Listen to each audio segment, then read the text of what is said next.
हा विषय ज्यावेळेला निघाला सरकारकडनं त्यावेळेला सर्वप्रथम आम्ही त्याला विरोध केला. त्याचबरोबर महाराष्ट्रामधले इतरही सगळे राजकीय पक्ष, उद्धव ठाकरेंची शिवसेना असेल, यांनी देखील त्याला पाठिंबा दिला. मराठी ताकद काय आहे हे देखील राज्यकर्त्यांना कळलं. मराठी माणूस एकवटला की काय होतं हेही देखील कळलं. त्या दिवशी माझ्याकडे दादा भुसे ज्यावेळेला मंत्री आले त्यावेळेला त्यांनी मला सांगितलं की आमचं ऐकून तर घ्या. तेव्हा मी त्यांना सांगितलं होतं की म्हटलं तुमचं ऐकून घेईन पण ऐकणार नाही. काल महाराष्ट्र सरकारने हिंदी सक्तीचे दोन्ही GR रद्द केले किंवा रद्द करायला त्यांना भाग पाडलं. आणि त्यासाठी म्हणून मी तमाम महाराष्ट्रातल्या मराठी जनतेचं अभिनंदन करीन.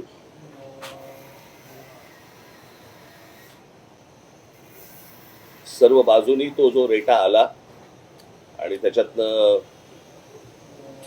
आज सरकारला खरं तर काही गरज नसताना हा खरं तर विषय आला होता, परंतु तो विषय रद्द झाला. त्याबद्दल मी महाराष्ट्रातल्या अनेक मराठी जनांचे तर आभार मानीनच, पण त्याचबरोबर मी अनेक साहित्यिक, त्याचबरोबर काही मोजके कलावंत, त्याचबरोबर मराठी वर्तमानपत्राचे आणि मराठी टेलिव्हिजन चॅनलच्या सर्व पत्रकार आणि संपादकांचे मी आभार मानतो. हा विषय जेव्हा निघाला त्यावेळेला हा काही विषय क्रेडिटचा नाहीये, पण हा विषय जेव्हा निघाला सरकारकडनं त्यावेळेला सर्वप्रथम आम्ही त्याला विरोध केला. त्याचं पत्रही आम्ही तुम्हाला मागच्या वेळेला तिन्ही पत्र मी तुम्हाला वाचून दाखवली होती. आणि ती पत्र ज्यावेळेला गेली आणि वातावरण जसं जसं तापायला लागलं, त्याचबरोबर महाराष्ट्रामधले इतरही सगळे राजकीय पक्ष, त्याच्यामध्ये उद्धव ठाकरेंची शिवसेना असेल, राष्ट्रवादी काँग्रेस असेल, शरद पवार साहेबांची, इतर राजकीय पक्ष जे महाराष्ट्रामध्ये आहेत, संघटना आहेत, यांनी देखील त्याला पाठिंबा दिला. आम्ही 5 तारीख मोर्चाची जाहीर केली होती. खरं तर 6 केली होती, मग ती 5 केली कारण 6 तारखेला आषाढी एकादशी असल्यामुळे. आणि हा जर मोर्चा निघाला असता तर मला असं वाटतं न भूतो असा मोर्चा हा निघाला असता. जे साधारणपणे 70-75 वर्षाचे जी लोक आहेत त्यांना कदाचित तो संयुक्त महाराष्ट्राचा काळ आठवला असता. आणि तसंच त्याच प्रकारचं वातावरण एक महाराष्ट्रामध्ये निर्माण झालं आणि मराठी ताकद काय आहे हे देखील राज्यकर्त्यांना कळलं. मराठी माणूस एकवटला की काय होतं हेही देखील कळलं. त्याच्यामुळे परत असलेल्या भानगडीमध्ये सरकार जाणार नाही अशी मी आशा अपेक्षा बाळगतो.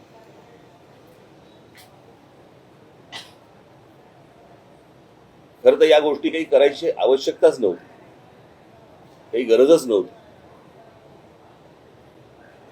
त्या दिवशी माझ्याकडे दादा भुसे ज्यावेळेला मंत्री आले त्यावेळेला त्यांनी मला सांगितलं की आमचं ऐकून तर घ्या. तेव्हा मी त्यांना सांगितलं होतं, मी म्हटलं तुमचं ऐकून घेईन पण ऐकणार नाही. आणि या विषयामध्ये कोणतीही तडजोड होणार नाही. कारण हे काय आहे, हे स्लो पॉयझनिंग आहे.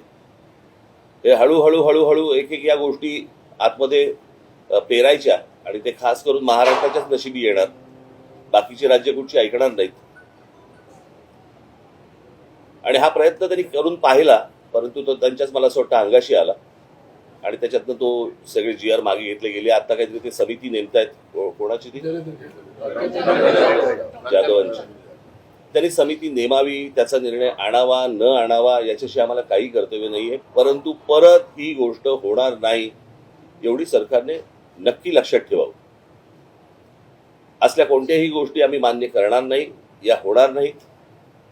आम्ही जेव्हा शिक्षण घेतलं किंवा आतापर्यंत जे शिक्षण होतं त्याच्यामध्ये साधारणपणे 5वी नंतर 6वी पासून हिंदी आणि संस्कृत वगैरे असले प्रकार विषय वगैरे होते. परंतु मी त्या दिवशी म्हटल्याप्रमाणे मुळात हिंदी आणण्याचा का ह्यांचा प्रयत्न आहे मला अजूनपर्यंत कळलेला नाही, कारण ह्यांना हिंदी येते म्हणून नसेल.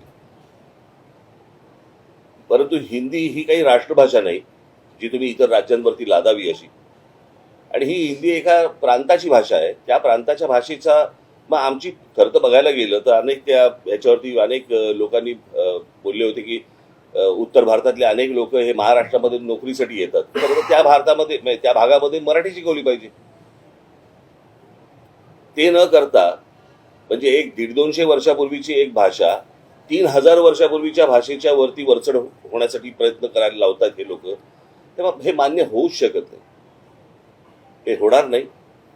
काल मला त्या ह्यांचा हा जो निर्णय आला त्याच्यानंतर संजय राऊतांचा मला फोन आला होता आणि त्यांनी सांगितलं की आपल्याला काय करायचं पुढे. म्हटलं आपल्याला मोर्चा तर रद्द करायला लागेल आता.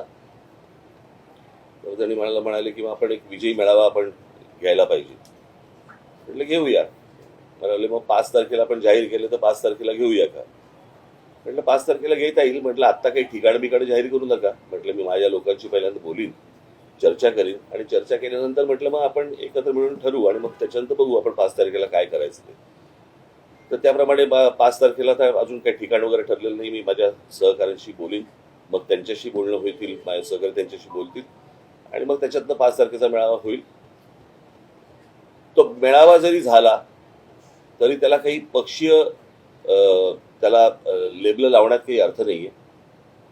कारण हा खरा तर विजय हा मराठी माणसाचा विजय आहे आणि त्या दृष्टिकोनातूनच या मेळाव्याकडे पाहिलं पाहिजे आणि तुम्ही देखील बघितलं पाहिजे. अर्थातच मला आनंद आहे या गोष्टीचा की ज्या प्रकारे वर्तमानपत्र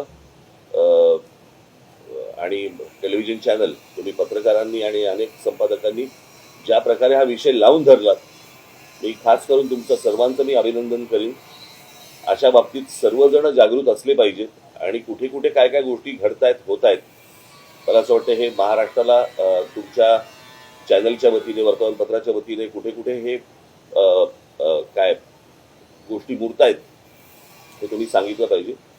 ज्या वेळेला हा 5चा कुठे करणार आहोत त्याचा निर्णय होईल त्यावेळेला तुम्हाला सांगण्यात येईल. काल तुम्ही या सगळ्या विषयासंदर्भात जी भूमिका घेतली, मनसे कार्यकर्त्यांनी जे आंदोलन उभं केले त्यानंतर सरकारला नमते म्हणजे कुठेतरी हा हिंदी सक्तीचा जे बियाण आहे तो रद्द करावा लागला. मागे बंद करायला सांगितलं, काय कामं चालू आहेत. या सगळ्या संदर्भात काल मुख्यमंत्री असतील, उपमुख्यमंत्री असतील, त्यांनी पत्रकार परिषद घेतली, निर्णय रद्द केलेला. मात्र त्यांनी तुम्हाला एक प्रतिप्रश्न विचारला की राज ठाकरेंनी उद्धव ठाकरेंचा पहिला हिंदी भाषेच्या संदर्भाचा प्रश्न विचारावा, कारण त्यांच्या कार्यकाळामध्ये तो अहवाल आला होता आणि त्यांच्या मुख्यमंत्री पदाच्या काळामध्ये तो नाही. बघा, मी तुम्हाला एक गोष्ट सांगतो. महाराष्ट्राच्या बाबतीत उद्या मराठी माणसाच्या विरोधात, मराठी भाषेच्या विरोधात उद्या कोणी जरी असेल तरी माझा त्याला विरोध असेल, कळलं का.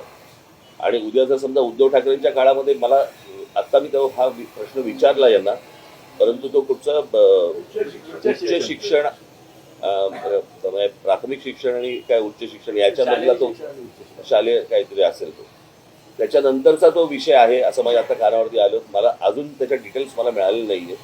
कोणतरी ठाण्याचा कोणतरी माणसाने त्याच्यावरती सही केली आहे त्या सगळ्या विषयावरती. परंतु माझी विनंती हीच राहील महाराष्ट्रातल्या प्रत्येक राजकीय नेत्याला की मराठी महाराष्ट्र या विषयावरती, मराठी भाषा या विषयावरती कोणतीही कोणाही कडनं, आमच्याकडनं तर होणारच नाही, पण तडजोड होता कामा नये. यापुढे सर्वांनी मला असं वाटतं सतर्क राहणं आवश्यक आहे. सर्व बाजूनी महाराष्ट्राचे लचके तोडण्याचे प्रकार सुरू आहेत आणि हे कुठेतरी थांबवणं आवश्यक आहे. मराठी माणसांनी देखील आजूबाजूला काय गोष्टी घडतायत याच्यासाठी जागृत राहणं पण तितकंच गरजेचं आहे. आणि मला असं वाटतं 5 तारखेचा मेळावा ज्यावेळेला होईल त्यावेळेला 5 तारखेच्या मेळाव्यामध्ये मी बाकीच्या सगळ्या सविस्तर गोष्टी मी बोलीन. सर, एक प्रश्न असा होता की काल काही ठिकाणी जी.आरची होळी झाली, आंदोलन झालं, त्यावेळी दोन्ही पक्षाचे कार्यकर्ते त्यामध्ये सहभागी झालेले चित्र पाहायला मिळाले की तर हिंदी सक्तीचा जी.आर रद्द झाला तर त्यावरून चर्चा सुरू होती की दोन्ही ठाकरे बंधू एकत्र येऊ नये, त्या अनुषंगे ताकद नव्याने उभी राहू नये किंवा दिसू नये म्हणून हा सरकारने ताकदीचा निर्णय घेतला. प्रश्न असा ना, मी परत तुम्हाला तेच सांगतो ना, तुम्ही त्या मोर्चालाही पक्षीय लेबल लावू नका आणि उद्या विजयी मेळावा झाला तरी त्याला पक्षीय लेबल लावू नका. कसं आहे, युत्या, आघाड्या, या सगळ्या गोष्टी, निवडणुका, या सगळ्या गोष्टी येत जातील, जात जातील, सगळ्या गोष्टी होत राहतील. मराठी भाषा संपली, परत नाही येणार. कळलं का? कारण भाषा ही संस्कृती टिकवत असते. उद्या तीच जर मुळाशी गेली ना तर या युती आघाड्यांना काय अर्थ आहे?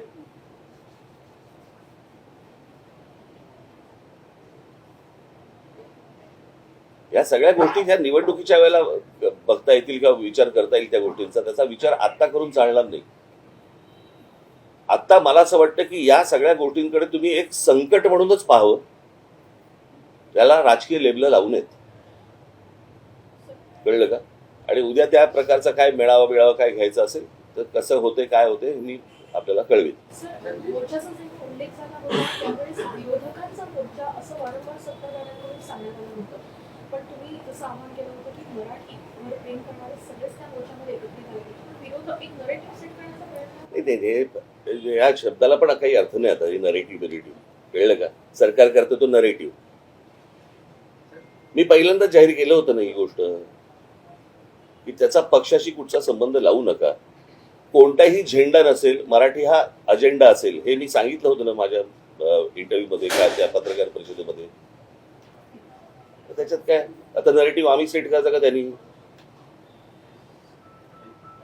राज्य सरकारमधल्या देखील अनेक मंत्री आमदारांनी देखील या गोष्टीला विरोध केला. मला वाटतं अजित पवारांनी देखील या गोष्टीला विरोध केला. ही गोष्ट आपण लक्षात घेतली पाहिजे ना.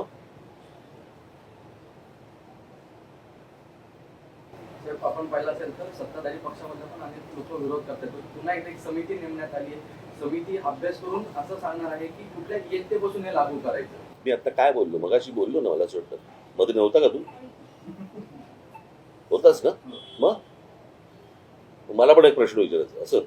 नाही, सर, या समितीचे जे डॉक्टर नरेंद्र जाधव आहेत त्यांच्या संदर्भात मराठी अभ्यासकांनी प्रश्न उपस्थित केलाय की ते मी आता जी तुम्हाला भूमिका जी मांडलेली आहे याच्या अगोदर 1ली ते 5वी हिंदी चालणार नाही. ते जाधव येऊ देत ना तर अजून कोणी येऊ देत.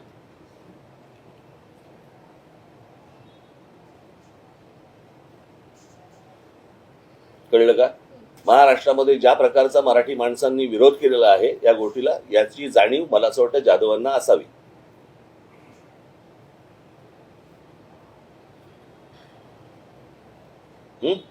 महाराष्ट्रामध्ये खूप प्रश्न तुंबलेले आहेत. भाषेवरती उगाच विषय आणू नका.